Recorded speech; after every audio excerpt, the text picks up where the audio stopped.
take Žižek. I know it's sort of a hard name to name here without without being blamed, but his work with humor is quite interesting in that sense. For example, all the instances of him mentioning the Balkan humor of Balkans around sort of all the problematics of the Balkan War and Serbian War and so on. It's actually there is a very interesting grain of reality in there, where the humor plays this role of smoothing oil that allows to the mechanism to still operate.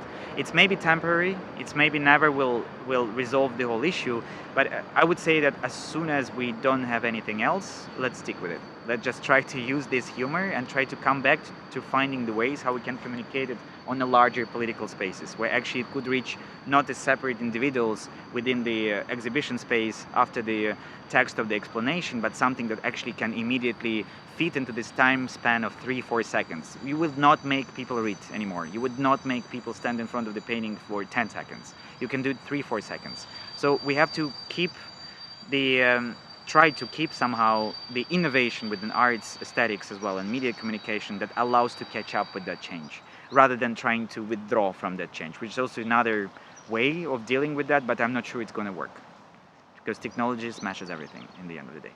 You got the wheel, everybody is using the wheel. No one will stop using the wheel. The wheel is going to roll.